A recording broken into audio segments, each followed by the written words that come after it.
Boa tarde para todas e todos. Em nome do Centro de Ciência e Tecnologia para o Direito Humano à Alimentação e Nutrição Adequadas, eu dou a bem-vinda, nossas boas-vindas ao Edgar Aparecido de Moura, um companheiro de longa data, que vem lutando pela eliminação das desigualdades raciais nesse país, e vai falar hoje sobre a situação exatamente das ações afirmativas e da luta contra a discriminação racial e estrutural como parte da luta pelo direito humano à alimentação. Edgar, a palavra está contigo. Você tem 40 minutos, depois abre o debate, nós temos mais 40 minutos de debate. Então, um abraço e boa sorte aí. Muito obrigado, Flávio. Com muita alegria que eu estou aqui nesse momento com vocês.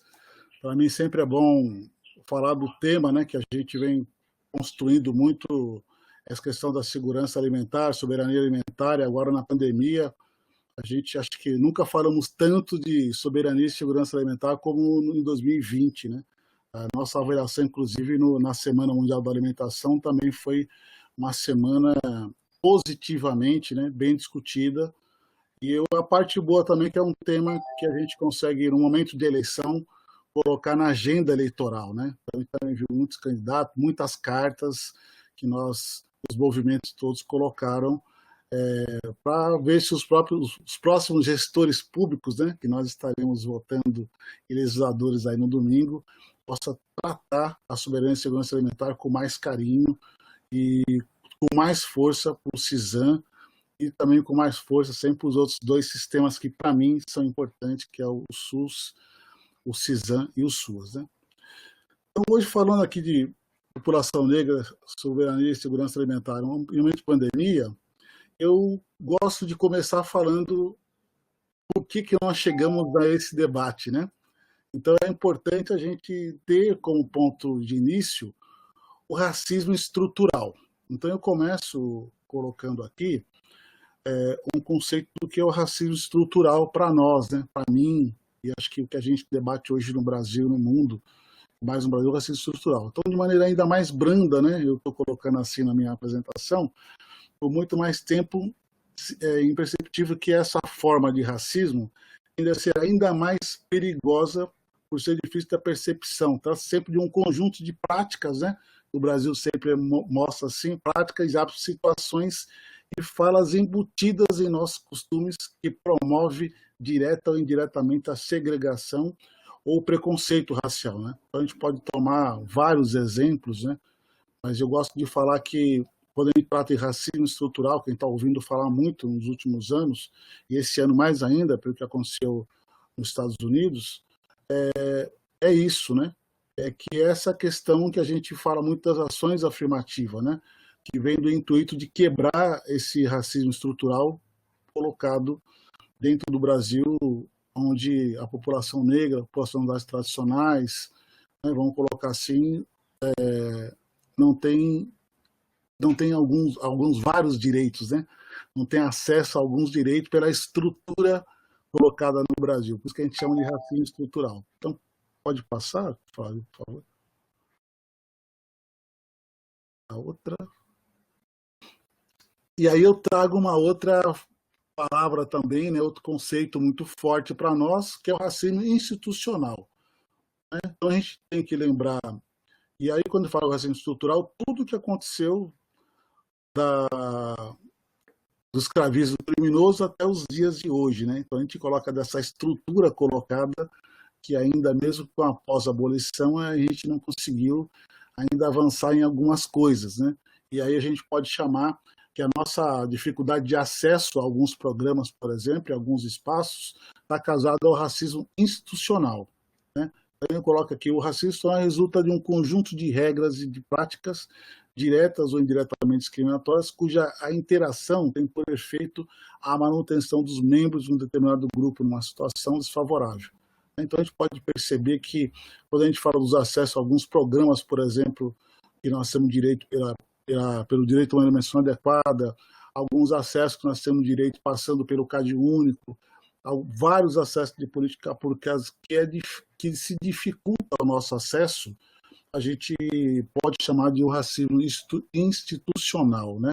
Eu até estou apresentando aqui uma lâmina da nossa grande amiga e também que participa da minha entidade, que é os Agentes de Passagens do Brasil, que é a doutora Ana Lúcia Pereira, né? Então, estou trazendo aqui uma lâmina dela do conceito de racismo institucional, né?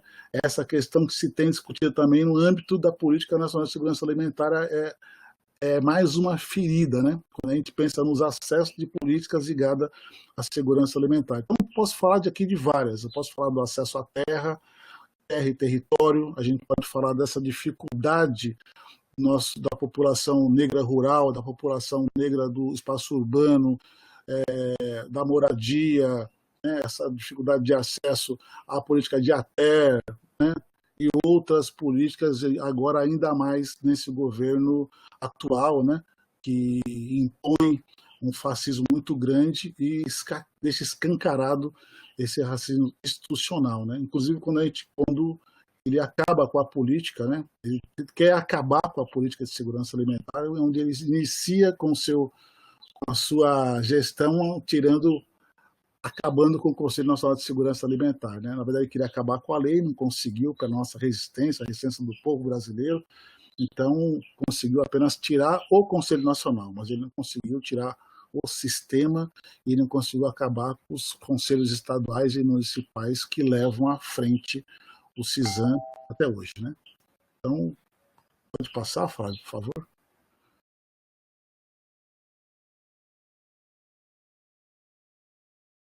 Né? Uma outra palavra que eu não posso deixar de conceituar, que está muito colada à pandemia, né, e que está muito colada à soberania e segurança alimentar, que é a necropolítica, né? Esse conceito elaborado, eu gosto muito de citar, inclusive elaborado pelo Achille Mbembe, para tratar das questões de manutenção da vida e da morte no mundo, né? E aí, quando a gente pensa o sistema colonial de colonização que teve em vários países e que no Brasil não foi diferente, onde essa proposta da necropolítica, o conceito dela é muito cruel, né? É um conceito que, ampliando na longa duração, nos revela um projeto de um mundo que não teve a produção de doenças e morte apenas como um método de extermínio no contexto atual. Esse mundo só existe a partir disso, né? Então, nos colocando apenas como um número, né? Essa população mais pobre, essa população das tradicionais, e aí a gente pega esse eixo pelos escravistas do Brasil, então eu vou falar diretamente para a população negra, e eu posso trazer aqui também a população indígena, né? Quando era apenas um número, ou um processo que a gente costuma falar apenas uma madeira, um pedaço de madeira, né? Que você coloca ao fogo apenas para fazer um outro processo de esquentar alguma coisa, ou para a luz, mas apenas com a madeira que você usa, depois descarta, queima, né? Então, e Frantz Fanon, né, também fala muito isso, né? Também escreve sobre a violência da estrutura espacialmente no mundo colonial, né? Então, e dá um exemplo disso após a abolição da escravatura, né? Também um pouco se mantém uma série de hábitos escravistas até os dias de hoje, né? Onde seu corpo mental social revelam bastante de como esse projeto no mundo sobrevive da morte como combustível ainda, que é regra, né? Então, morreu uma pessoa, um ser humano na época da escravatura, era só mais um, né? Não tinha um processo de entender aquelas pessoas como ser humano, né? E aí eu gosto muito de trazer um debate que tem tudo a ver com segurança alimentar, que é quando a gente fala das mães de ama, né? Ou as mulheres de leite, ou as escravas de leite, como alguma literatura atrás, mas que na verdade também era vista apenas como um número, né? A satisfazer muitas vezes o capricho da dona da fazenda, da dona da escrava, que não queria, com as suas estéticas do seu corpo, né? Então, amamentar, tinha aquelas questões do seio e outras coisas, né? E que muitas também desse fato foi passado até nessa questão desse estupro que existia na escravidão, e eu posso chamar de estupro, onde as pessoas eram obrigadas a ter uma relação com o senhor, também muitas vezes com o conceito da própria senhora, né, da fazenda, onde era preferível deixar que o seu marido fizesse um ato sexual de forma mais bruta, violenta, do que fazer com ela, né? Então, eu gosto de citar essa necropolítica, passa também muito nessa parte de como também aí a gente era vista como, apenas como um número, né? Então, a necropolítica, uma outra conceito colocado muito, e serve muito nos dias de hoje também, né? Pode passar, Flávio, por favor.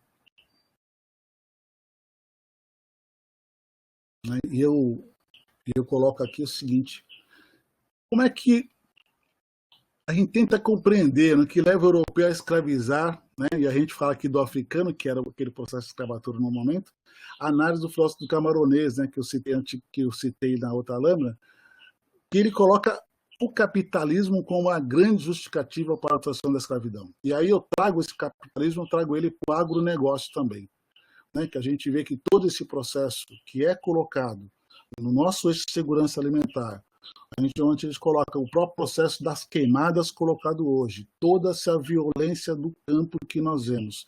E quando a gente trata da soberania e segurança alimentar, que não tem soberania e não tem segurança alimentar sem a gente ter acesso à terra e território, e que hoje é o que nós travamos de forma violenta no Brasil, né? O que nós estamos vendo, por exemplo, no acampamento em Minas Gerais, como nós estamos vendo a cada dia, a cada instante, apresentadas e enunciadas pelas comunidades tradicionais, né? Seja ela quilombola, e no campo também, né? No rural e no urbano também, né? Então, no rural e no urbano essa violência que é com nossos irmãos que ficam em situação de rua, né? Essa violência dramática colocada também com o nosso movimento sem teto, ligado ao movimento sem terra do campo, sem teto da questão rural, da moradia, né? Então, quando a gente fala da necropolítica e quando a gente fala de segurança alimentar, é a gente falar dessa questão, né? Desse olhar de apenas um corpo, né? E esse olhar do corpo e a morte, né? É como se não tivesse um outro significado. E eu trago aqui uma parte disso, que é para a gente entender esse processo da colonização, e que eu gosto de dizer que a gente vive ainda, né? E a fala de Fanon, a fala do Mbembe e da necropolítica é resgatar isso daqui, ó. O corpo negro utilizado como mão de obra escrava duramente o colonialismo no continente americano, por um lado, aferiu lucros astronômicos, tanto no processo de venda desses corpos, como na exploração dos mesmos, por outro lado, transformava o negro em um objeto, passando para a morte, passando pela metamorfose, né, conceitual, um homem mineral, um homem mental, um homem moeda, né? Muito interessante e triste essa relação, né? Esse conceito. O negro se tornou cada vez mais um objeto, como consequência, objeto destituído de sua racionalidade e humanidade aos olhos do colonizador, né? Então é um corpo escarcerado, escravizado. Eu acredito que o Brasil vive ainda, e nós temos essa certeza, um processo ainda, e não só o Brasil, outros países, dessa colonização. Então, eu aqui concentro que nós vivemos um processo de colonialidade, né? E por isso que o movimento social, por isso que o movimento vem colocando essa decolonialidade dentro do processo de hoje, né? Então, o movimento negro, mas a gente vem colocando que a gente tem que avançar no processo da decolonialidade, que é fazer o caminho inverso dessa colonização colocada para nós e que a gente vive nos dias de hoje, a colonialidade disso. Então, nós temos que decolonizar. Pode passar?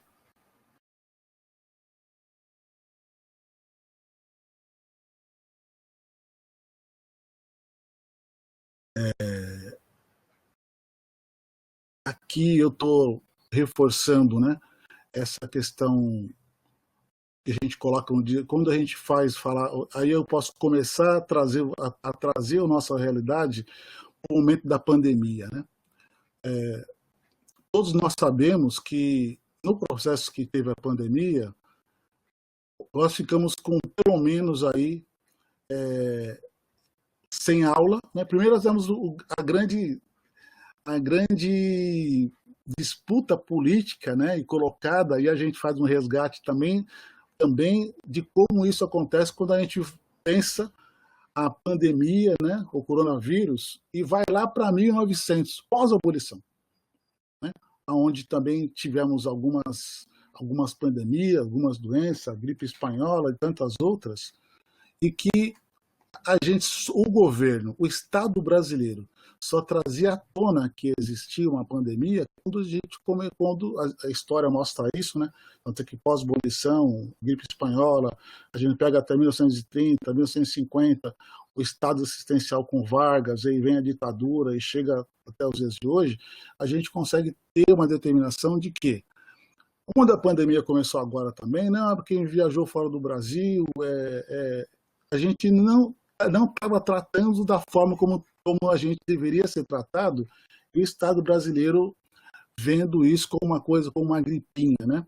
Mas, na verdade, quando a gente pediu isolamento e fomos vendo a coisa fica cada dia pior, nós observamos o quê? Que a população mais pobre, aí a gente costuma dizer, né, a PPP, que é pobre, periférica e preta, né, foi que começou após 2 meses de pandemia. Se a gente fizer uma rememória, março, abril, se falava de quem viajou, dava um número de uma classe mais média, dava um número de os brancos, mas após março e abril, a gente começou a perceber que essa questão da pandemia estava afetando fortemente os mais pobres, os mais negros, os mais pobres, o que estavam na região mais periférica, o isolamento colocado pelas ordens da saúde mostrava que não era tão simples assim esse isolamento, né?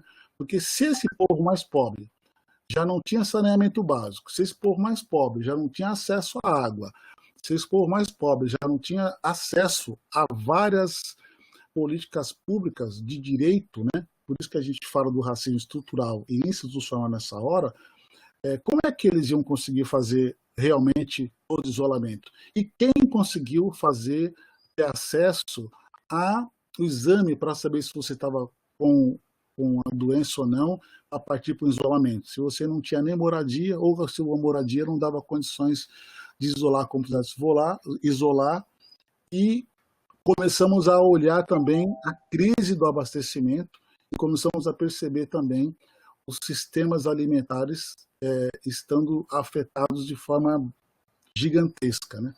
E tudo isso nos levava a crer, e nos leva a crer, que a população rural também agora começava a sofrer por as questões de você não ter um abastecimento, as vendas parado, né? E também você começa a perceber que a população com mais dificuldade, indígena e quilombola, também começaram a mostrar os números de mortes, né? E aí o pior, né? Quando a gente fala da necropolítica e das mortes, também na pandemia, nós não conseguimos até hoje descobrir quais são o número real de mortes no Brasil, e não conseguimos descobrir qual é o número de negros e das comunidades tradicionais que morreram até os dias de hoje, né? Sabemos que são números altos de mortes, mas quem? Né? Esse nome, sobrenome, qualquer um imagina que é uma maioria negra. Nós vimos os números de indígenas contaminados também, e com pouco acesso à política pública de saúde, a pouco acesso a todo o protocolo feito para o momento da pandemia. Então a gente consegue dizer hoje que nesses números que aparecem de milhões de mortes no Brasil, vamos dizer assim, de contaminados, uma grande maioria, a gente pode colocar, se no Brasil nós somos 200 milhões de habitantes, 220, aí alguns dados aparecem, e a população negra autodeclarada vai colocar aí 52%, então nós podemos colocar de forma até de forma muito grotesca, em um bom sentido, que mais da metade dessas mortes, de mais da metade dessas pessoas contaminadas, uns 60% são da população negra e comunidades tradicionais. Então, nesse momento de pandemia, o processo de insegurança alimentar que essa população se encontra é muito, mas muito alto, né? E essa questão da necropolítica nessa lâmina faz a gente começar a refletir por aí também. Pode passar, Flávio, por favor.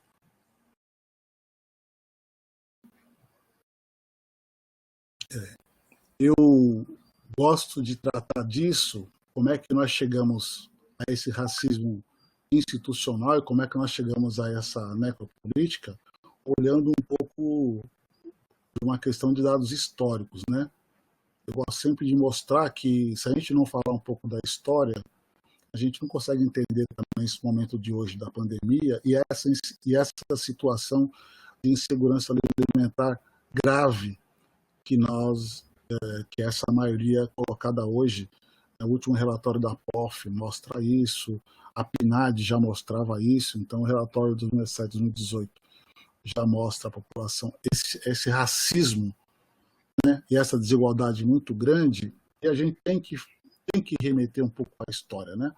Então eu gosto de levantar algumas datas aqui, a minha maneira de fazer, que é 1837, né, a primeira lei da educação, os negros não podiam ir para a escola. Então hoje, quando a gente vê essa questão escolar, essa defasagem muito grande dentro de um processo do trabalho, dentro de um processo escolar, ela está ligada, totalmente ligada ao racismo estrutural. Eu estou tentando fazer vocês entender o que é o estrutural. Lá atrás, a estrutura da lei não nos permitiu ter acesso à educação, né?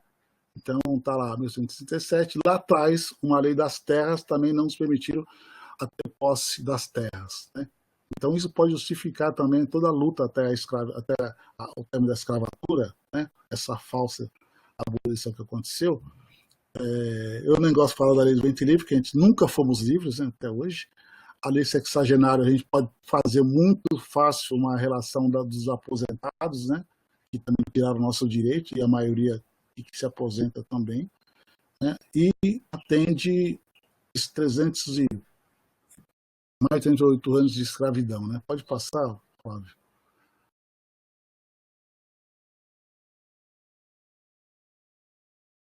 Perdi o Santinho só. Perdi o cursor. Ah, não, acontece. Acontece. Por isso que eu estou achando que às vezes é mais fácil a gente gravar mesmo antes, porque o cursor ele sempre some de mim também. É o cursor para ligar, é o cursor para fechar o som. Mas, na verdade, a gente vem trazendo esses períodos apenas para demonstrar por que a gente está falando desse racismo estrutural e por que a gente toda hora fala do racismo institucional. Porque isso faz a gente pensar hoje por que nós estamos na região periférica. Por que não tem, por que a gente fala tanto da importância do SUS para o povo brasileiro e para o povo mais pobre, né? Porque com a pandemia, nós observamos que não fosse o SUS, nós teríamos muito mais mortes.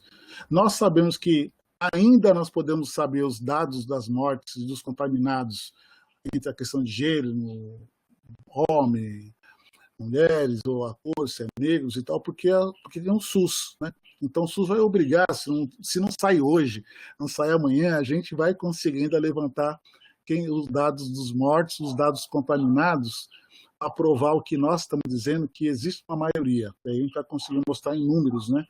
Porque o SUS vai ter que apresentar isso. Diferente de outros países que nós sabemos que muitos não vão conseguir nem contabilizar direito os mortos, de conseguir dizer quem são, né? Então, só que a gente não pode deixar de lembrar que essa nossa agenda, que envolve hoje a segurança alimentar da população negra, ela passa por a gente ter conseguido vencer até um determinado momento essa falsa democracia racial que existia no Brasil, que passa por Freire e tantos outros. E em 2001 a gente consegue colocar na Conferência de Durban, entre tantos tratados que nós temos, na Conferência de Durban, o Brasil assina a carta e a gente consegue dar mais um passo de colocar as políticas de ações afirmativas, o debate da população negra dentro de um tratado na Conferência de Durban, né? consequentemente, entra o governo do governo Lula e os grupos organizados no Brasil, então consegue avançar numa política nacional de igualdade racial, a gente consegue criar a Lei 10.639, a Lei 10.645, que trata para recontar a história do Brasil, né, a história da África, e a recontar a nossa história do Brasil dentro da sala de aula. Né. A gente tem um outro ganho, que é a política de saúde da população em 2009, né, e aí não podemos deixar de falar, o Brasil tem tantas leis, mas tem o Estatuto de Igualdade Racial, e são essas leis que vão também quebrando esse racismo estrutural colocado até os dias de hoje, que vai quebrando e na resistência, quebrando também esse racismo institucional presente até os dias de hoje. Pode passar, Flávio.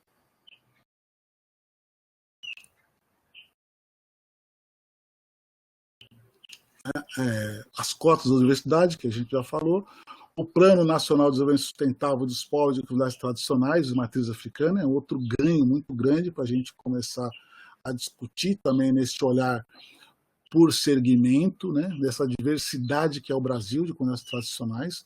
A gente tem um povo tradicional de povos de matriz africana, né, e outras comunidades tradicionais, mas a gente consegue empacar um plano nacional, né, nessa sociedade racista, ainda escravocrata. Essa linha dá para a gente evidenciar um pouco do que nós estamos falando desse momento de por que nós estamos no momento de pandemia, a população negra é a mais afetada. Né? Então, pode passar, Flávio. O debate da terra é um debate central para nós, né? Por isso que a população negra e essa diversidade das tradicionais, que hoje são mais de 30 segmentos, vamos colocar assim, que se declaram tradicionais, né? Terra e território está tão ligado para nós com a comida de verdade como qualquer outra coisa. Então, a pandemia veio também mostrar que esse debate da falta de saneamento, essa questão da falta de política pública no campo e na cidade, essa falta de uma política pública de ATE, essa falta de política pública do PAA, né? Quando para todas as escolas, né? E a gente sabe que o PNAE também deu uma parada na alimentação escolar, né? Os governos não pararam de receber o recurso, mas também parar de comprar da agricultura familiar os 30% também foi influenciar lá na terra, lá no território, onde tem uma comunidade negra rural, onde tem as comunidades tradicionais, onde tem as comunidades tradicionais quilombolas, onde estão os indígenas. Então, quando a gente pensa, né? Então, quando nós pensamos, e eu digo, a população negra, a população indígena, os povos e comunidades tradicionais, quando se pensa que a questão da terra, se pensa que a terra é o território para a efetivação do direito humano à alimentação adequada. São condições da posse dessa terra ou dessa terra sine qua non, né? Ou seja, não temos como pensar segurança alimentar, soberania alimentar dessa população se a gente não pensar o uso dela como ela se faz. Né? E aqui a gente não está só falando do campo, né? Nós estamos falando também dessa luta travada nas grandes capitais na questão da moradia, né? De vários momentos de moradia que nós temos e que agora na pandemia, inclusive, nós vimos mesmo na luta o governo de vários estados, e não só o governo federal, vários estados na luta cruel fazendo o despejo, né? Então, a pandemia, ela na verdade, ela escancarou a situação que nós vivemos, né? Essa privatização da água, né? E essa falta de acesso e essa centralização de renda na mão de poucos, né? E poucos, uma grande maioria negra, né? Não ter acesso a essa renda e vendo caminhar para um alto índice de desemprego, né? E a achatação de salário. Pode passar, Flávio. Essa é uma fala da Ana Lúcia, inclusive, também. A gente só faz uma menção, né, de garantir a terra para as comunidades tradicionais, a Convenção 69, que eu já citei. Pode passar, Flávio. Sistemas alimentares é a relação de um conjunto de ações integradas, como produz, como comercializa, como processa, e o transporte e o consumo nessas ações na transformação do alimento, que envolve as culturas e as práticas dos saberes, os hábitos alimentares, né?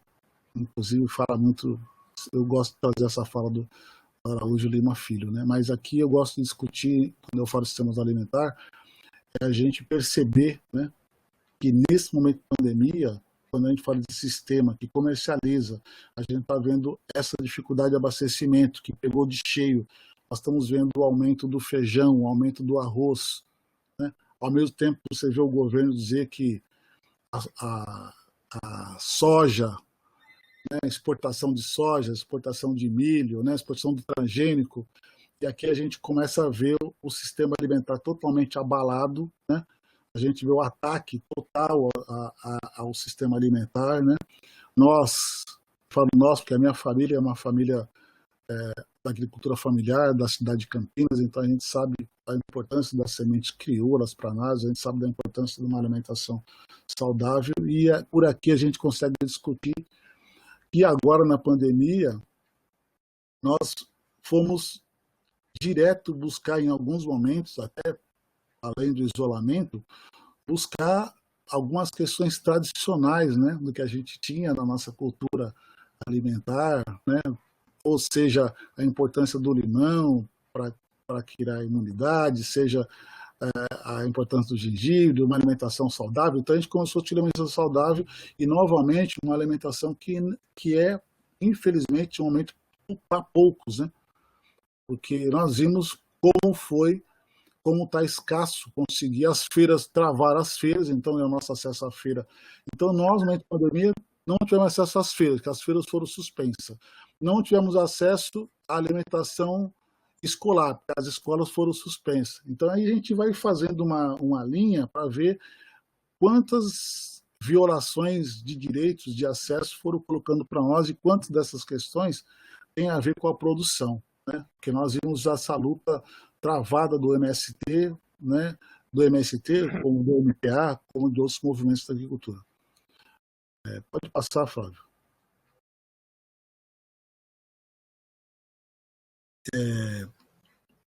Aqui eu só reforço, né, que eu já falei, o índice da vulnerabilidade da saúde e a insegurança alimentar na questão da terra é um fator importante para a SAM, né? E eu reforço novamente essa questão do abastecimento, né, para chegar. Se todos os dados estão mostrando que nós estamos muita gente desempregada, se nós estamos mostrando a importância que foi esse processo emergenciais, e novamente, quando a gente faz levantamento de quem estava buscando acesso emergencial, uma maioria negra buscando acesso ao auxílio emergencial, e ao mesmo tempo essa maioria negra excluída do processo da inclusão digital, né? Porque o governo acaba obrigando você a acessar um auxílio, tem que ter a internet, todo esse caminho online, e vimos novamente, escancarou que ainda somos um Brasil que pode ter todo mundo um celular, mas ainda não é todo mundo que tem acesso à inclusão digital, e aí a dificuldade de acessar um recurso, novamente, a dificuldade de acesso que a gente coloca a todo instante, relembrando esse racismo institucional e estrutural colocado, dificultando o acesso, levando à insegurança alimentar, e aqui, caminhando, eu vou dizer que o Brasil, quando volta para o mapa da fome, posso dizer que uma grande parcela da população voltou muito, mas muito antes mesmo, né? Agora com a pandemia, e os outros foram chegando depois. Pode passar, Flávio? A gente costuma dizer que para chegar o quilo do arroz a R$8 e um quilo de arroz a R$40, né, para quem tem 2, 3 filhos, dá para a gente imaginar, e desempregado, para onde nós vamos, né? A cultura alimentar é a educação e a cultura alimentar é uma das questões mais colocadas aqui também dentro desse processo da pandemia, e que está muito relacionada à população negra e à população das comunidades tradicionais, né? E eu novamente falo do campo e da cidade, né? e seja o negro tradicional, seja ele quilombola, quebradeiro de coco, ou de matriz africana, ou seja a população negra que não se coloca como uma pessoa tradicional, e também nos coloca como era de matriz africana. E aí, quando você observa essa cultura alimentar, tratada também da forma da colonialidade da cultura, né? Então, tratar a comunidade da cultura alimentar de um território, quilombola, por exemplo, nos aponta a necessidade de demarcar esse espaço cunhado de marcas que estereotipam essa população e marcam corpos. Então, quando a gente fala em marcar corpos, a gente fala sempre lembrando de marcar corpos e marcar a morte, marcar a necropolítica, os corpos e as culturais de formas inferiorizadas, né? Então, eu gosto de falar como a população, eu vou trazer para nós geral, né? Qual era o nosso café da manhã, talvez há 20 anos atrás, de coisas mais saudáveis, e como é hoje, né? Com coisas muito mais eurocêntricas, né? Então, essa colonização colocada para a gente, todo distante, dizendo que, ferindo a nossa soberania, né? Que é o que eu como, o que eu planto, como eu não como, ferindo toda hora, colocando essa questão do eurocentrismo para nós, aqui dentro da cultura também, novamente, no sentido de subalternização de um povo em detrimento do outro, né? Logo, qual o racismo está pautado na complexidade existente no processo da colonialidade da diáspora, né? Novamente, Fanon, né, nos chamando a atenção disso, e novamente a gente pode imaginar por que eu sou obrigado na minha mesa a ter um produto eurocêntrico, porque essa questão da inferioridade, né, onde o eurocentrismo é que sabe de tudo, o eurocentrismo dá as cartas de tudo, eu vou dizer o que vocês têm que comer, né, eu vou dizer o que é saudável e o que não é saudável, e aí nesse debate que é saudável e o que não é saudável, novamente a gente coloca essa população negra mais vulnerável desse processo, quebrando a sua cultura, mas ao mesmo tempo a gente mostra a nossa resistência de tudo isso, pelos povos e pela situação de matriz africana, essa nossa resistência no dia a dia pelas comunidades tradicionais do campo e da cidade, né, que ainda resiste, mesmo com toda a dificuldade econômica colocada, né? Então, nos colocam que nós não podemos comer nosso aipim de manhã, mas nos colocam que é mais fácil a gente comer qualquer outro produto industrializado, né? Seja um Danone, seja qualquer outra coisa, né? E vai nos tirando da mesa um produto como aipim, né? Ou um produto como inhame, que nós sabemos também hoje quanto está um quilo de um aipim, quanto está o quilo do inhame, em média R$8, R$9. Então, o processo, quando a gente falou lá atrás, né, essa necropolítica, e que o sistema capitalista é o grande vilão disso, a gente não pode, agora aqui, falando da pandemia, falando dos preços do arroz, do feijão, e também do aipim, e que se eu não tenho dinheiro eu não vou comprar. Então, o sistema capitalista acaba usando essas forças também nisso, né? E aí eu gosto de citar esse livro, que tem uma peça, no seu livro Pele Negra, Máscara Branca, nos aponta que esse corpo negro objetificado tem total invisibilidade para a sociedade branca e traz como alternativa de mudanças de contexto que o mesmo precisa se afirmar enquanto a quebrada de paradigmas do racismo e a complexidade de inferioridade. Então, mesmo a pandemia, toda hora é nos colocado, né? Invisíveis no processo das mortes da pandemia. Invisíveis que, nesse momento, que 41 milhões de alunos ficaram sem alimentação escolar, sem aula na escola pública, nós sabemos que desses 41 milhões de alunos no Brasil, a metade que está em escola pública são os mais... Quem está nos são os mais pobres. E nessa 60% da escola pública, com certeza, são negros. Então, essa invisibilidade colocada por Fanon traz também agora aqui no processo de pandemia, né? Que nós somos os invisíveis que estão morrendo pela pandemia, somos os invisíveis que estamos sem acesso a uma alimentação de qualidade, né? Onde alguns estados, alguns municípios deram a cesta básica em um outro mês, mas de alimentação saudável, de agricultura familiar, né? Então, somos invisíveis também nisso. Pode passar, Fábio, por favor. Eu já falei da cultura alimentar, né? eu nem vou citar aqui Bourdieu, que traz os hábitos, que é uma escolha forçada pelas condições da existência, né? Essa mudança que existe, nós somos forçados a mudar a cultura alimentar, né? Pode passar, Flávio? É muito mais para... Eu aqui mostro que nós somos mais de... Se a gente fosse pensar em povos mais tradicionais no Brasil, a gente vai estar para esse mundo lindo afora mais de 33 povos, né? E que uma grande maioria desses povos são negros, né? Então, quando a gente fala de população negra, a gente não está falando só do urbano, ou está falando só do rural ou só do tradicional, né?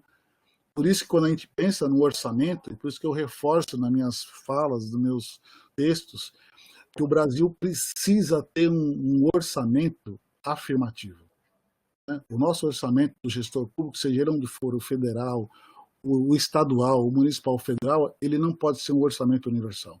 O orçamento ele tem que ser afirmativo, ele tem que ter uma macrovisão e atacar a desigualdade, né? Porque o racismo traz desigualdade, esse racismo estrutural aumenta a desigualdade, né?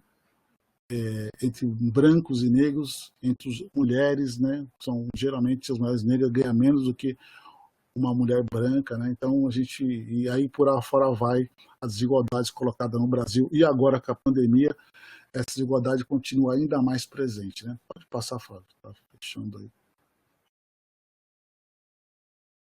Né? Por isso que assegurar o recorte étnico-racial, de gênero e geracional nas políticas de ações de saúde e nas demais políticas públicas é a identificação de pessoas com necessidades alimentares especiais, inclusive, né, especiais, incluindo os falcêmicos, celíacos, diabéticos. Outros invisíveis, né? Então, se você ser negro já traz uma visibilidade, imagina você então precisando de uma alimentação especial, né? Então, ainda você tem um sofrimento dobrado, né? Então agora, nesse processo que nós estamos vivendo da pandemia, esses dados, esses cuidados, esses olhares, né, trazer à tona essa nossa dificuldade, é dizer que a gente precisa de uma política pública afirmativa, a gente precisa de um sistema nacional de segurança alimentar que possa olhar tudo isso de forma macro, né? E realmente entender que essa desigualdade ela é criada pelo racismo. Não tem um outro segmento que não vai criar desigualdade, né? Nós temos um debate de raça e classe, sim, né? Mas tem esse debate que o racismo traz a desigualdade, né? Pode passar, Flávio.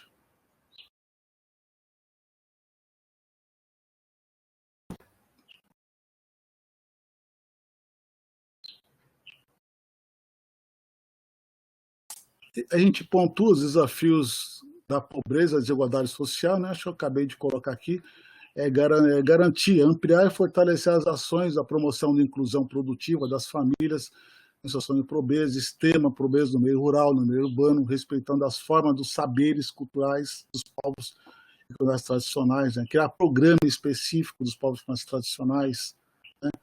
Criar subsídio à produção. Quando nós estamos aqui dizendo que nós temos que avançar no PAA, a briga por um recurso PAA, nós estamos dizendo que não é o PAA também dentro dessa questão do rural, está todos nós dentro, né? Tá negros e brancos, e tem uma maioria negra das comunidades tradicionais, dos negros rurais, das comunidades quilombolas, dos indígenas, dentro dessa esperança do ajuste do PA, né? Dentro desse debate de ter uma política agrária, né? Então, a reforma agrária, para nós, é um dos caminhos para que a gente possa também acertar essa desigualdade racial no campo também, né? Então, essa reforma agrária tão sonhada que a gente caminhamos para isso, né? Eu não gosto de ficar batendo na tecla do mapa da fome, mas é uma verdade. Quando a gente avançou, que a FAO soltou um relatório em 2014, que a gente saiu do mapa da fome, estava ligado a essas união de programas que foram pensados por nós dentro de um governo que nos ouviu, né? E agora, depois de 2014, a gente viu toda essa queda, e o que nós estamos vendo hoje não é culpa só da pandemia. Após o golpe, a gente viu cair a questão da política pública, a gente viu cair o repasse dos programas sociais, como o PA, dos programas importantes, como a da assistência técnica, dos programas importantes de cisternas, dos programas importantes da água. água como alimento, nós defendemos isso até o final, né? Eu sempre falo para as pessoas, pense em você numa cidade como Salvador, como São Paulo, como Aracaju, e você com sede e sem dinheiro para comprar água, né? Hoje você não tem nessas cidades nem mais água gratuita, que tinha de Minas, né? A especulação imobiliária foi tomando conta de tudo, né? Então a água virou também moeda, virou dinheiro, né? Então hoje uma pessoa que não tem dinheiro e está na rua, ela pode morrer de sede, né? Sede e fome. Isso é cruel. Pode passar, Flávio. Né? Eu trago aqui apenas como lembrança, né? O Atlas da Violência, que mostra também. A gente não pode falar de direito humano, né, só adequado, não dá para falar de soberania alimentar, se a gente não mostrar que a violência cresceu. Se a violência já vinha crescendo em 2017, 2018, hoje, mesmo hoje com a pandemia, que as pessoas estão mais em casa, que as pessoas estão sem trabalho, esse novo modelo de vida, a violência só aumentou, né? A violência aumentou ainda mais em cima das pessoas negras, né? Está morrendo ainda mais jovens negros, a gente aumentou o número do feminicídio, isso é um dado muito cruel, ruim. Então, a população, no momento de pandemia, vem a trazer para a gente, eu quero trazer é que ficou mais escancarado como nós estamos invisíveis dentro dessa política pública e como nós estamos dentro dessa necropolítica, né? Pode passar, Flávio. O mapa, esse mapa vem reforçar, vem mostrar o que a POF, né, a pesquisa orçamentária familiar, do orçamento familiar, apresentou para a gente, que foi lançada há 30 dias, que tudo que apareceu de dado negativo, quando a gente coloca de insegurança alimentar grave ou moderada, a população negra se apresenta dentro de todos os dados negativos. Então, se em 2017, 2018, a gente já estava comendo menos arroz, a gente já estava com uma insegurança alimentar grave, as mulheres mais alto índice de insegurança alimentar. Dentro desse quadro, entre negros e brancos, negros numa crescente, né, da questão da segurança alimentar, então vocês imaginam agora com a pandemia. Então eu trago aqui o ato da violência, porque ele tem tudo a ver com essa relação de hoje, né, com a pandemia, que a gente viu que todas as pesquisas estão mostrando o aumento da violência. Pode passar, Flávio. Aqui eu tinha feito um gráfico muito pequenininho, né? Até esse gráfico eu tirei de uma apresentação que nós fizemos na 5ª Conferência de Segurança Alimentar, né? É importante dizer que o racismo institucional, e agora na pandemia ficou ainda mais presente quando a gente vai no CAD único, né? Eu gosto sempre de lembrar que a gente vem, e aí o Conselho Nacional acertou sempre muito, porque a nossa comissão permanente, o Conselho de forma geral, fizemos oficina dizendo que a gente tinha que melhorar os cadastros do CAD único, né? Tive um esforço do governo até 2014 de melhorar, mas ainda tinha muita coisa para fazer. O CAD único está muito defasado e agora, com a pandemia, para acessar algumas políticas públicas, a gente viu que alguns não acessaram porque o CAD único não apresentava a realidade do Brasil. Pode passar, Flávio? Eu vou ter que atender a porta, só um instantinho, tá? Tá. Não, e aí, essa colocação que a gente coloca do acesso a algumas políticas públicas e discutir o CAD único, para nós, agora na pandemia, ficou ainda mais presente. Por exemplo, teve cidades que suspendeu a alimentação escolar. Aí o gestor acabou dando ali uma cesta básica, mas ele não deu para todo mundo. Ele foi, levantou o CAD único que ele tinha, quem estava no Bolsa Família, por exemplo, e aí aplicou a cesta, ou esse auxílio emergencial que apareceu na pandemia por alguns gestores, porque o PNAE tem que ser universal. Então, ele não conseguindo acessar parte do PNAE e vendo essa pressão acontecendo, muitos conseguiram dar cesta, alguns criar auxílios emergenciais com recurso próprio, mas usando o Bolsa Família, usando o número do CAD único da sua cidade. Então, se estava defasado o CAD único, a gente teve muitas famílias, também agora na pandemia, sem acesso a auxílios emergenciais que o próprio gestor público deu, e eu estou colocando alguns auxílios emergenciais, pensando pelo PNAE, pensando pela cesta básica, né? Então, a nossa organização está fazendo reuniões dos estados e levantamos isso é uma afirmação. Muitos municípios deram cesta básica olhando só para o CAD único totalmente defasado. E ali a gente mostrava que uma grande número de famílias pobres e na maioria negra estavam na pandemia morrendo com problema de fome, porque não tinha acesso a esse programa que ele criou. Vai passar, Flávio? Aí eu encerro, pode passar a última.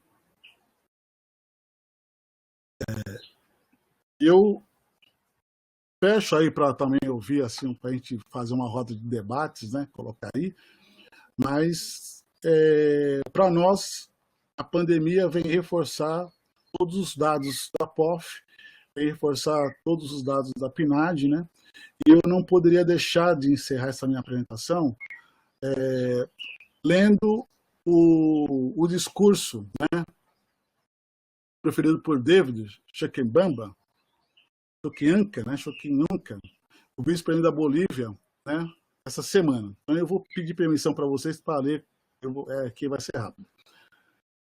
Com a permissão de nossos deuses, de nossos irmãos mais velhos e de nossa Pachamama, de nossos ancestrais, de nossos Axaxilas, com a permissão de nosso Pataju, de nosso arco-íris, de nossa folha sagrada de Poca, com permissão de nossos povos, com a permissão de todos os presentes e não presentes nessa Câmara.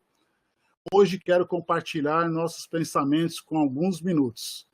É uma obrigação de comunicar, uma obrigação de dialogar, um princípio de viver bem.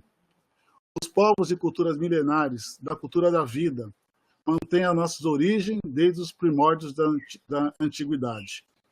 Nós, crianças, herdamos uma cultura milenar que entende que tudo está interligado,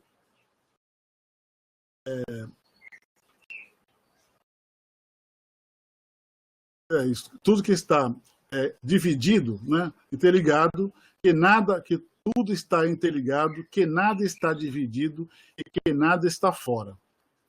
Vamos juntos. Por isso, nos dizem que vamos todos juntos, que ninguém fica para trás, que todos têm tudo e nada falta a ninguém. E o bem-estar de todos é o bem-estar de si mesmo. Que ajudar é a razão de crescer e ser feliz. Que desistir pelo bem do outro nos fortalece. E que nos unir é reconhecer que tudo é o caminho de ontem, hoje, amanhã e sempre, de onde nunca nos desviamos. Ayin, Milka, Tumpo, nosso Colicoca e outros códigos de cultura antiga são a essência de nossa vida e nosso Ailu. Ailu não é apenas uma organização da sociedade de seres humanos. Ailu é um sistema de organização de vida de todos os seres, de tudo que existe, de tudo que flui em equilíbrio em nosso planeta, ou Mãe Terra. Durante séculos, os canones civilizadores de Abiala ficaram desestruturados e muitos deles exterminados. O pensamento original foi sistematicamente submetido ao pensamento colonial. Mas não podiam nos desligar de nós. Nós estamos vivos. Nós somos Chunaco. Somos fortes. Somos como pedra. Somos como choque. Somos xinchi. Somos rumi. Somos geneshuri. Fogo que nunca apagou. Somos Samaipata. Somos jaguar. Somos catari. Somos comanches. Somos maias. Somos guaranis, somos mapuches, somos menos, somos aimaras, aiaras, somos queixos, somos joques, somos todos os povos e cultura da vida que despertam Ararama iguais rebeldes com a sabedoria. Uma transição a cada 2.000 anos. Hoje, a Bolívia e o mundo vivem uma transição que se repete a cada 2.000 anos, no marco da ciclicidade do tempo. Vamos de nenhum tempo em tempo, começando um novo amanhecer, um novo Pachacuti em nossa história. Um novo sol, uma nova expressão na linguagem da vida, a empatia pelo outro, pelo bem coletivo, substitui o individualismo egoísta, onde os bolivianos se olham todos iguais e sabemos que unidos valemos mais. Estamos num tempo de ser Juasa de novo. Não sou eu, somos nós. Juasa é a morte do egocentrismo. Juasa é a morte do antropocentrismo. É a morte do tetrocentrismo. Estamos a tempo de voltar a ser Inhamambe. É um código que os nossos irmãos guaranis têm protegido. O Inhamambe é o mesmo que quem não tem dono. Ninguém neste mundo tem que ser dono de ninguém e de nada.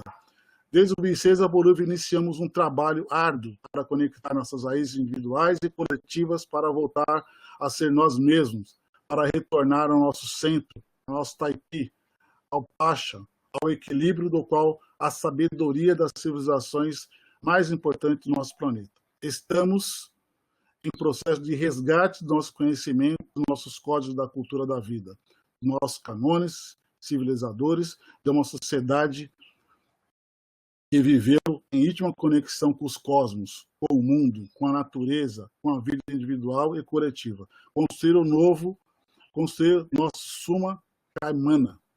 A partir do nosso Suma, a Kali é garantir o bem individual e o bem coletivo comunitário. Xaxaame, estamos em tempos de resgate de nossa identidade, de nossas raízes culturais, de nosso bem. Temos raízes culturais, temos filosofia, temos história, temos tudo. Somos gente, temos direito. Um dos canões inabaláveis de nossa civilização é a sabedoria herdada em torno do Pacha, garantir o equilíbrio em torno do tempo e espaço. É saber administrar todas as energias complementares e cósmicas que vêm do céu com a Terra e que emergem debaixo da Terra. Essas duas forças cósmicas telúricas interagem, criando o que chamamos de vida, com uma totalidade visível, Pachamama, espiritual, Pachacama. Ao entender a vida, entendemos a energia, temos a possibilidade de modificar nossa história, matéria e vida, com a convergência da força Ochamani, quando nos referimos à complementariedade dos opostos. O nosso tempo que iniciamos será sustentado pela energia de Ailo, da comunidade do consenso, da horizontalidade, dos equilíbrios complementares e do bem comum. Historicamente, a revolução é entendida como um político para mudar a estrutura social, a fim de transformar a vida do indivíduo. Nenhuma das revoluções conseguiu modificar a conservação do poder para manter o controle sobre o povo. Nossa revolução é a revolução dos ideais. Não é possível mudar a natureza do poder, mas o poder conseguir distorcer as mentes dos políticos. O poder pode corromper e é muito difícil modificar a força do poder e de suas instituições, mas é um desafio que assumiremos com nossa sabedoria, povos.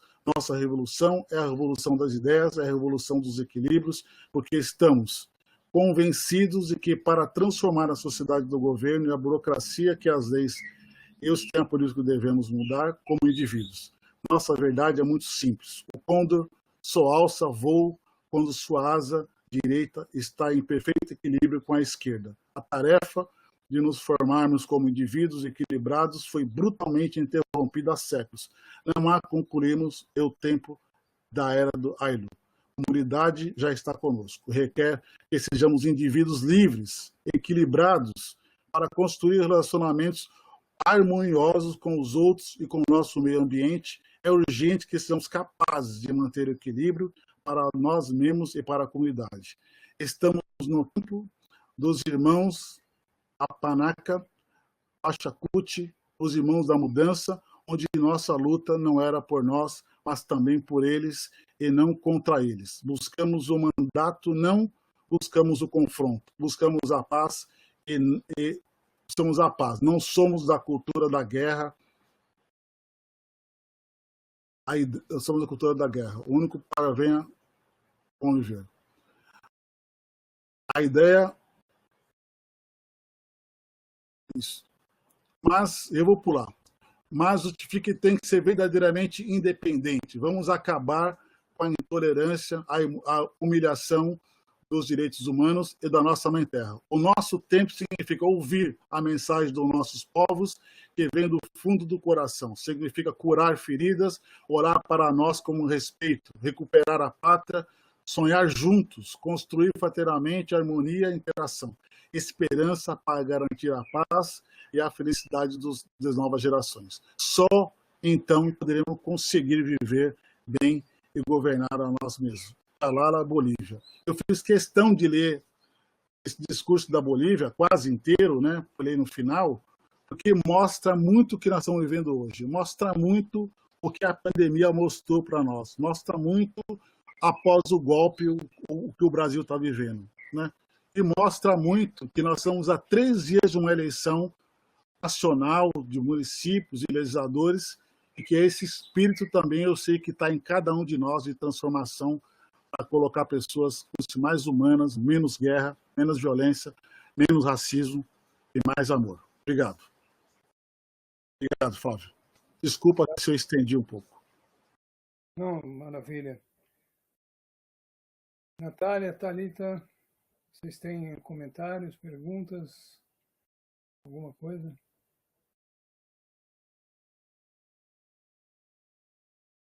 Olá, professor. Só estamos aqui com os comentários no chat, todo mundo dizendo o quanto esse momento foi rico, né? O quanto foi excelente, o quanto é necessário essas discussões. Até agora a gente não tem nenhuma pergunta. Realmente só elogios, Edgar. Estamos aqui, assim, muito felizes com essa sua fala, né? Precisamos problematizar isso que você traz, extremamente necessária. Muito obrigada por esse momento. Alguém gostaria de fazer uma pergunta? Estão me escutando? Sim. Oi? Vocês me escutam? Sim, Fernanda. Sim. Muito bom, Edgar, assim, tua fala, né? Assim como as meninas colocaram. Eu fiquei pensando no final, assim, essa questão que você falou da eleição. Eu vi que tá havendo o maior número de candidaturas de pessoas de representação quilombola, né, a vereador, tudo no país. Então, está tendo esse movimento de buscar uma maior representatividade, né? Como é que você observa isso? O que é que tem chegado? Então, você sente que, junto aos grupos que você faz parte, isso está forte, está crescendo?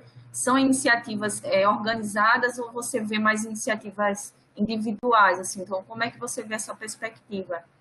Porque, realmente, para avançar, né, então, você colocou bem o histórico, foi muita luta, né, séculos de luta, para conseguir o pouco que se tem hoje, mesmo assim, sempre naquela tensão, sempre sendo questionado e com esses riscos de os retrocessos sempre sendo impostos, né, ao movimento negro, à sociedade que sonha com um progresso social mais efetivo, né? E aí, como é que você avalia isso, esse momento agora, né, de eleição municipal, de candidaturas, né, como é que vocês está conseguindo haver uma organização mais robusta, inclusive no enfrentamento da pandemia, né?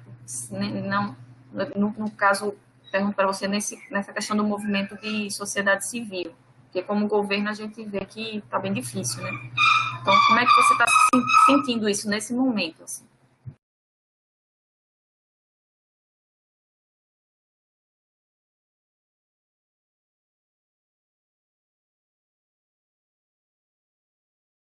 Edgar, eu acho que você está ficando com o microfone fechado.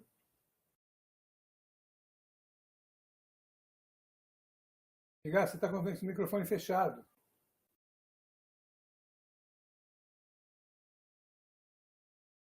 Edgar? O microfone está fechado, a gente não lhe escuta. Desculpa. Obrigado pela pergunta, obrigado por vocês terem ficado esse momento nos ouvindo, né? Eu fico sempre muito nervoso em falar assim em público, né? Ainda não me acostumei. Mas, como você pergunta das eleições, eu vou te responder de forma muito objetiva. Nós precisamos ter acesso à terra. E a terra não é só no rural, é a terra no urbano. Essa terra que eu posso falar de moradia, essa terra que eu posso falar de uma agricultura urbana, né? Essa terra que pode fazer o direito a ter os terreiros, ter seus direitos a cultos, essa terra de ter direito ao meio ambiente, né? Essa terra ter direito a terra e território, como a gente fala, é o que a gente precisa pensar nessas eleições. Porque sem isso, nós somos fadados a cair, a morrer de fome. É isso que está colocado. Né? Se nós não temos direito à terra para plantar, não temos direito à terra para trabalhar, não temos direito à terra para morar, não temos direito à moradia, saneamento básico, a pandemia disse de forma cruel, né? Quem está no processo de não acesso à saúde, quem está com problema de saneamento básico, tudo que você pensar que a pandemia pode te pegar, né, na relação que nós colocamos de política pública, a população negra está vulnerável a tudo isso, as classes tradicionais mais vulnerável ainda. Né? Às vezes a gente brinca que qualquer produto, vamos falar dos refrigerantes, por exemplo, chega nos lugares mais longe, mas as feiras não chegam. Né? Posso dizer para você agora que a pandemia, os shoppings abriram e as feiras não puderam abrir. Qual que é a relação? Então, quem precisa mais do acesso à feira, aos produtos mais baratos, produtos mais saudáveis, é quem mais está morrendo. Então, a eleição agora, eu vejo que é um processo de colonialidade. Né? Então, eu percebo que o movimento social, os conselhos de segurança alimentar, os conselhos de saúde, o processo de monitoramento social vai deixando isso muito transparente e de forma automática e de resistência, a gente foi se organizando e lembrando. A gente só vai, e o Betinho falava isso, Zé de Castro falava isso, Milton Santos falava isso, Maria Felipe, tantas outras lideranças que a gente pode citar, fala isso, né? A gente vai morrer de fome se a gente não avançar numa política pública que busque a igualdade, né? Tem uma campanha agora nossa que é com racismo não tem democracia, né? É isso. Então a eleição vai nos proporcionar um avanço. Pode ser um pequeno avanço, mas é um avanço. Né? Às vezes é bom você dar um passo do que você ficar parado. Então a gente tem que analisar também dessa forma. Temos aqui duas perguntas, na verdade, uma de Deise, Maria Deisiane, mas ela já se sentiu contemplada com essa sua fala, mas eu vou só para deixar registrado, né? Deise perguntou, Edgar, gostaria de saber como nós podemos aproximar mais ainda essas pautas com os nossos futuros governantes. Somos a maioria na população brasileira, mas temos poucas representações. Como podemos ter mais esperança e mudanças mais efetivas? E aí, em seguida, a Deise diz que já se sentiu contemplada. Inclusive, só para complementar, no discurso do nosso irmão boliviano, ele traz no final muito isso, né? E a gente está trazendo um Ubuntu, a gente está trazendo ninguém solta a mão de ninguém, né? Muito falado aqui no Brasil, e é isso, né? A gente tem que se organizar, mas eu acho que a gente está organizado, a gente só tem que se organizar um pouco mais e entender o processo político do Brasil, entender o processo partidário no Brasil. Eu acho que esse é um caminho que nós temos que fazer. E outra, nós temos que discutir branquitude, porque o privilégio dos não negros também é o que faz com que a gente avance o racismo e avance a desigualdade. Então a gente precisa, que é o que Fanon fala, né? Franz Fanon fala tudo isso, a gente precisa, em 2021, discutir com mais força o debate da branquitude. O problema do racismo, o problema da desigualdade não é só da população negra, indígena, tradicional, é um problema de todos nós. A gente tem também aqui uma pergunta da Natália.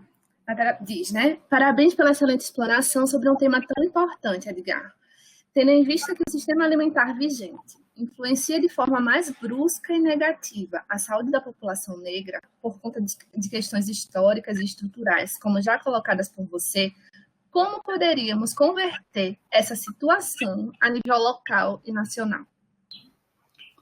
Bom, nós precisamos avançar num sistema alimentar que pense o local. Não dá mais para a gente ver o que a gente vê no Brasil todo, né? O povo rural, o produtor rural vai lá, primeiro, o debate do agrotóxico grande em cima de nós. Então, as mortes e a diminuição de tempo de vida nossa de trabalho é muito grande com esse avanço do agrotóxico que se caminha em passos velozes nesse governo fascista do Bolsonaro. Esse é um outro problema grave, né?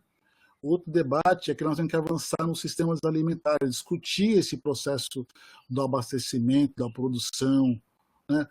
Desse circuito curto que a gente costuma dizer, né? Não tem sentido você plantar um aipim num local e você ter que transportar 300 quilômetros até um outro local, né? E muitas vezes quem está no entorno acaba não conseguindo ter o acesso que poderia ter a determinados alimentos, né? Então, a gente precisa avançar num sistema curto, de sistemas alimentares curtos de abastecimento e produção, que a gente pode falar nessa logística, né? Criar mais interpostos, por exemplo, né? Que possa facilitar esses acessos no local, né?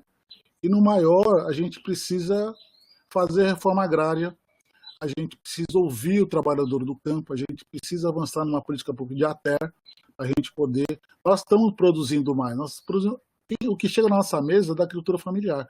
Agora, se você olhar quem está pagando mais imposto hoje é o agricultor familiar, porque as empresas de refrigerantes, o agronegócio, tem vários descontos, né?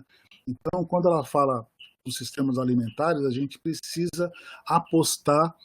Eu falo duas coisas. Eu acho que o próximo governante se ele não quer fazer um plano diretor na sua cidade, ele tem que fazer um bom mapeamento e que ele consiga ver o que nós podemos desenvolver naquela cidade e está cada dia mais provado para todos nós. O plano diretor ou um mapeamento bem feito vai mostrar que podemos ter grandes avanços da agricultura urbana e rural.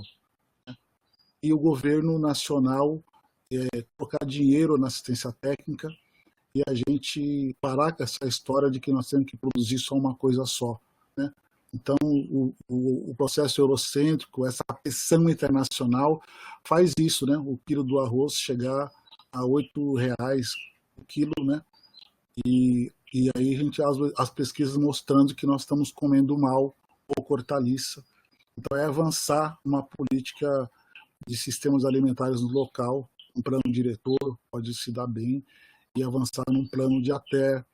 O PAA tem que estar podendo criar um PAA regional, um PAA municipal, já que o governo não está querendo investir no nacional.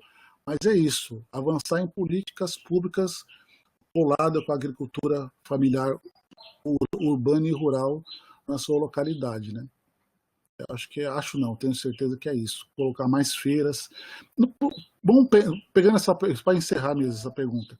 Vamos fazer pensa comigo, eu falo muito da minha mãe. Né? Hoje eu moro em Salvador, hoje eu estou aqui em São Paulo. A minha mãe vai na feira só de domingo. Eu nasci vendo minha mãe na feira de domingo, e às vezes era na feira de quarta. Eu percebi depois que era porque não tinha dinheiro para ir na feira de segunda, no domingo, e depois ir na quarta, né? Mas também eu percebi hoje que ela, para ir na feira de quarta-feira, ela vai gastar 3 condução. Então ela é obrigada a comprar tudo no domingo, um pouquinho que ela pode do dinheiro, guardar na geladeira e esperar só o outro domingo, né? Então fazer o grande controle que as nossas mães sabem fazer, que nossos pais sabem fazer, que nós temos que saber fazer. O controle de casa hoje não é só da mulher, o controle de casa hoje é dos homens, das mulheres, que todo mundo tem que sair para trabalhar, e virou uma produção nossa, de todos nós, né? Então esse controle da feira, ter mais feiras também. E tendo mais feira vai abrir mais espaço para o orgânico, alimentação saudável. Então, eu não tenho nem dúvida que ter sacolões, feiras, esses mercados pode ajudar muito também nos sistemas alimentares. Muito bom, Edgar. Obrigada por isso. Josanira faz um comentário aqui e ela diz, né? Boa tarde, parabéns, Edgar, muito bom. Você tocou no eixo central, na questão da terra e território. Sem termos esses direitos, não haverá sustentabilidade da vida das populações tradicionais e negras. Sem garantir os direitos básicos dessa população, não há democracia. Comentário da Josanira. Se alguém quiser fazer mais comentários e perguntas, gente, pode ficar à vontade para abrir o microfone, tá?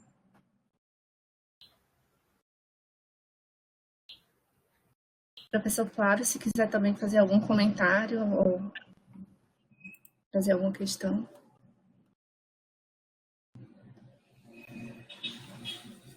Por enquanto, ainda não. Eu gostaria de fazer as pessoas pensarem como é que está os nossos filhos, nossos irmãos, nossos parentes, nossos amigos sem a merenda escolar. A nossa organização está batendo muito forte, nós estamos fazendo reuniões por estado com os gestores públicos, pensando justamente nisso. Dá para imaginar quantas crianças estão sem alimentação escolar, sendo que para muitas, aquela alimentação escolar da escola era a alimentação principal do dia, né?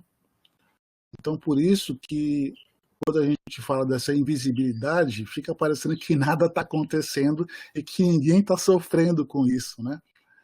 Então, o gestor público, nessa hora, ele tem que ser mexido, ele tem que achar uma saída, né? A FNDE vem colocando algumas resoluções que contribuíram para garantir a compra dos 30% da agricultura familiar, e a gente percebe que tem municípios, estados, com dinheiro, bilhões parado na conta, da conta até hoje, por causa da pandemia, que ele não gastou. Então, eu tenho milhões de dinheiro parado que ele não gastou com o PNAE, com a alimentação escolar, e tenho milhões de pessoas morrendo de fome. E facilitando as doenças, a desnutrição. Então, tudo isso, a pandemia, ela não acaba agora. Porque as nossas crianças e nós, que estamos com uma alimentação, nesse momento, toda ela de insegurança alimentar, isso vai permanecer por anos. Isso pode afetar a desnutrição de nós há muito tempo, né? Então, se vocês for lá na POF, né, vai ver que tem um dado que ele passa, né, da insegurança alimentar, que quando tem criança, aumenta ainda mais. Então, o que está demonstrando? Nós sabemos que muitas das nossas casas têm 1, 2 crianças, nossas casas têm 2, 3, 4 famílias morando juntos, né? Então, eu gosto muito de fazer as pessoas pensarem, né, nessa alimentação escolar que está suspensa, porque nós temos que fazer o gestor público funcionar, né? É isso também. Verdade, Edgar, você falou uma questão bem importante, né? Se esse dinheiro fosse para ajudar banqueiros, grandes, multinacionais, investidores, ele com certeza não estaria parado, né? Já teria sido movimentado. Mas, assim, é até falta de racionalidade, né? Se tudo que está acontecendo, um dos principais impactos da pandemia é o desemprego, é a fome, eles não mexem no dinheiro que existe para ajudar a população, né? Os agricultores familiares e a população que mais precisa, né? Comer, que é o básico. Sim.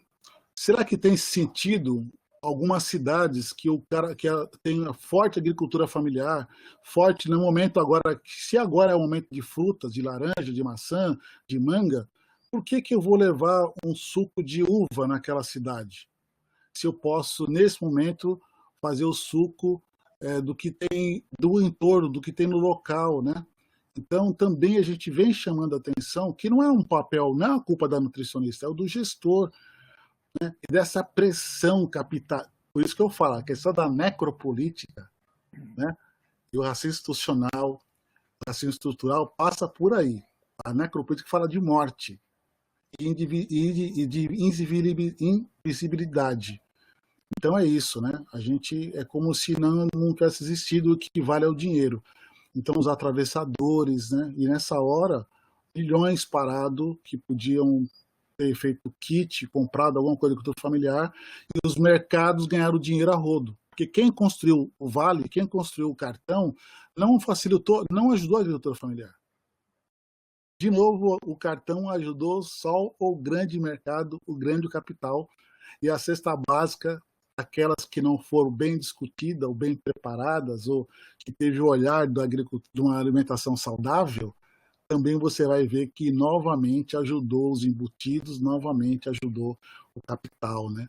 Então, e nos levou para a morte. Porque se eu só comer cesta básica de um jeito por 2 anos, eu vou justamente entrar numa desnutrição fantástica, tenho certeza disso.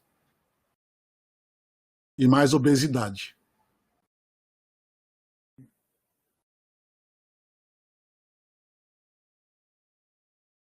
Gente, eu gostaria de tentar fazer uns comentários finais aqui, depois passo a palavra para o Edgar para ele complementar com os comentários dele. Mas eu acho que nós estamos vivendo um momento de uma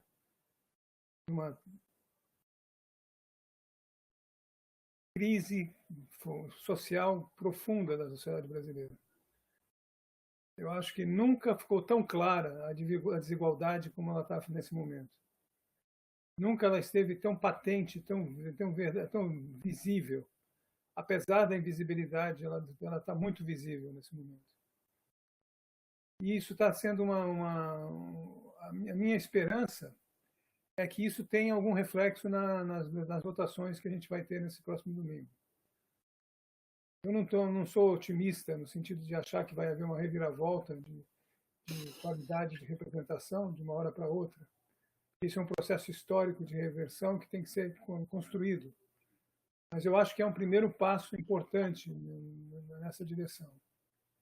A segunda coisa é que nós estamos lutando com você falou, por exemplo, do programa da PNAE. Existem iniciativas de tentar implantar a exigibilidade do PNAE, o direito de uma alimentação no PNAE, em vários estados, e a gente tem sentido que tem tido algum sucesso relativo com a participação da sociedade civil na atividade de cobrar diretamente dos gestores a execução da política como é prevista. Mas eu acho que nós estamos ainda num momento embrionário. Eu acho que nós devemos, a partir dos próximos 2 anos, 21 e 22, tem que ter anos de fortalecimento da exigibilidade do direito a uma alimentação como um dos pilares principais da construção da soberania alimentar. Enquanto o povo brasileiro não se entender que ele tem direito, ele não vai conseguir cobrar de verdade o que está acontecendo. E sem cobrar de verdade, você não consegue que o direito seja garantido. Então, eu acho que nós temos uma obrigação, enquanto militantes, enquanto pessoas que trabalham com esse tema, de levar essa discussão para a rua mesmo, para cada casa, para cada lar, para cada pessoa, para que elas entendam que o direito à alimentação é um direito que é de todos os cidadãos e cidadãs e que, primariamente, começa com toda criança. Se a criança não tem esse direito desde pequena, ela já vai nascer com problemas que vão ter pela vida toda. Então, eu acho que a gente tem que ter uma clareza de que, pelo menos os adultos não querem lutar pelo seu direito, que lutem pelos direitos das crianças, sejam capazes de dar um pouco de energia para essa luta, porque eu acho que é fundamental como passo de mudar a realidade brasileira, seria garantir o direito das crianças à alimentação escolar e a uma alimentação adequada. Então, eu espero que a gente consiga, através de uma luta conjunta de combate à discriminação racial, de combate à falta de direitos humanos, que a gente faça uma luta de mudar a qualidade da luta do povo brasileiro.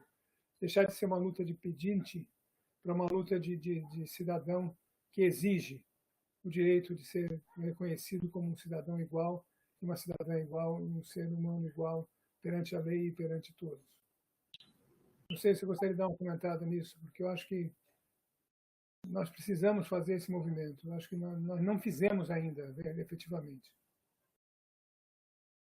Não, Flávio, eu concordo plenamente.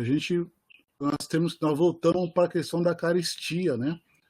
Eu acho que 2021 eu não vejo saída a não ser essa grande unificação dessa luta, né? Porque não pode ser uma luta só dos negros, né? Por isso que eu reforço, o racismo não é uma questão só nossa, né? Como é que juntos a gente vira isso? Porque se ele traz desigualdade, se ele traz morte, se ele traz violência, não pode ser uma coisa boa. Não pode ser só para um grupo tocar, né? E olha que se nós estamos hoje, né, é porque nós somos muito resistentes, porque a necropolítica é para levar a gente à morte, né? Porque é como se o trabalhador fosse apenas um trabalhador, né? Aquela história que eu falei lá atrás. Então, depois usa e joga fora, né? Então, esse processo de colonial, essa colonialidade que nós vivemos, que você está dizendo, é isso mesmo. A gente vive um processo de colonialidade, aquele restício da colonização, né? Onde uma força quer se sobrepor a outra, né? E aqui nós estamos falando dessa realidade mesmo, né? As mortes no campo, elas estão todas elas ligadas ao capital. Né? Todas as mortes dos indígenas lá no campo, as queimadas, do movimento agrário, né? Todas elas estão ligadas ao capital. Então, essa unidade, essa força nossa, ela tem que estar realmente nessa unificação, né? As eleições, eu estou com você, Flávio. Eu acho que é um passo, a gente está dando um passo, né? E a bandeira está levantada, né? Eu acho que a bandeira levantada é essa da mão fechada, né? Que até na capital de São Paulo teve até questionamento essa semana do que era essa mão fechada, né? Que mostra a resistência do nosso povo, que mostra a luta, né? Que mostra a indignação, né? E que é uma indignação junta com todos, mão negra, porque se nós que somos negros, não levantar a bandeira, não vamos poder esperar quem não é negro para levantar. Mas nós temos que levantar a bandeira e estar juntos, buscar os aliados, buscar onde que nos une, né? E discutir o que nos une e avançar. Eu acho que a gente teve muitas... Por isso que eu falo que o direito a uma alimentação adequada, o CISAM, as grandes forças para nós para discutir e avançar na soberania alimentar. O debate central para combater o racismo, e que o racismo traz desigualdade, é a gente avançar na soberania do povo, na soberania da segurança alimentar. É o que nós estamos dizendo, é isso. Nós queremos ser um povo soberano. E para isso vai diminuir a desigualdade. Vamos enfrentar a luta de classe, vamos enfrentar tudo que tem que enfrentar. Nós paramos de falar de socialismo faz tempo. A gente fala de um capital que é bonzinho, de uma social-democracia, né, com todos os problemas que pode ter o socialismo, a gente tem que pensar na quebra do sistema. É o que você está dizendo, temos que quebrar o sistema e buscar o que é o mais igual, né? Não dá para a gente achar. Agora a pandemia deixou escancarado tudo isso, né? Tudo isso, e também que tem nome, sobrenome e endereço, quem mais está morrendo. Não mostrou ainda, porque não estamos conseguindo levantar os dados. Então tem isso, para você ver como a coisa é maluca. Por que a gente não consegue mostrar a cor e o gênero dessas mortes? Alguém consegue responder, né?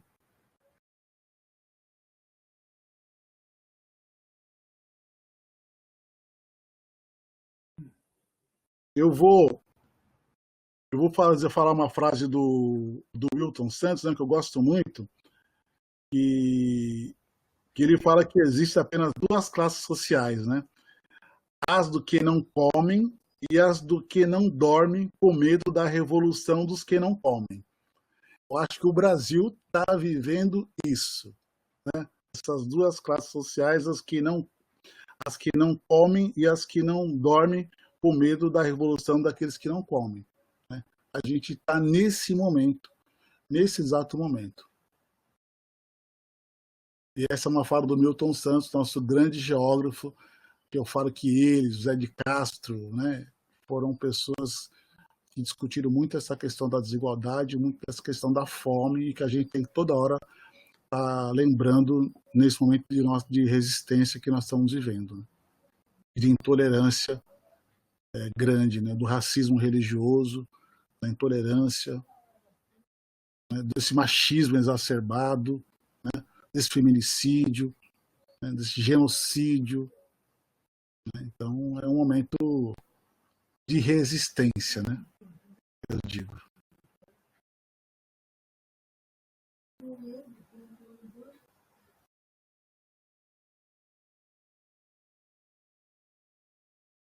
Bem, gente, eu acho que foi uma intervenção extremamente forte, que mostra a necessidade de nós termos uma atividade social muito mais intensa, mostra a necessidade de a gente aprofundar esse debate, está em todos os lugares, independentemente de sermos negros ou não, como diz o Edgar.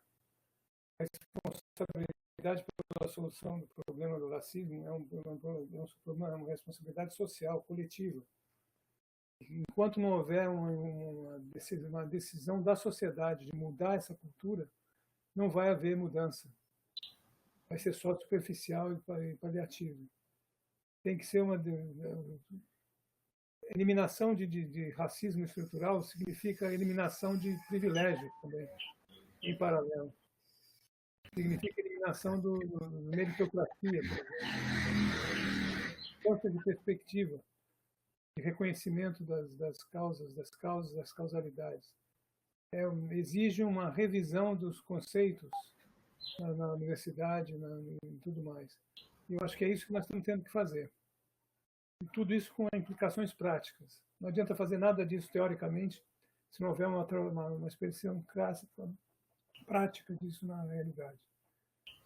E vamos ver o que a gente pode fazer. Eu acho que, terminando esse processo eleitoral, nós vamos ter que fazer uma avaliação cuidadosa dos erros e dos acertos que foram feitos nesse processo desses 2 últimos anos e ver o que a gente pode fazer para melhorar, para 2022 ser um outro momento de mudança, de alteração da correlação de forças na nossa sociedade.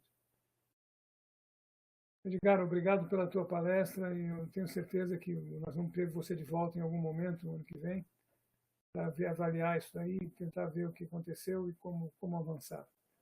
Muito obrigado, um abraço e agradeço a todos e todas que participaram também e ficamos para na nossa próxima palestra, que vai ser daqui a 15 dias. Vai ser ultra importante também. Um abraço. Eu agradeço, Flávio. Obrigado pela oportunidade. A nossa organização também está preparando algumas ações nesse sentido que você falou. Então, depois o pessoal pode fazer contato comigo pelo e-mail, pelo WhatsApp, por você. Você é um nosso amigo, nosso aliado, e nós estamos juntos, né? Eu falo que você é uma das pessoas, como outras pessoas que nós temos, e pelo movimento, na mesma trincheira, né? Então, muito axé para todos. Axé.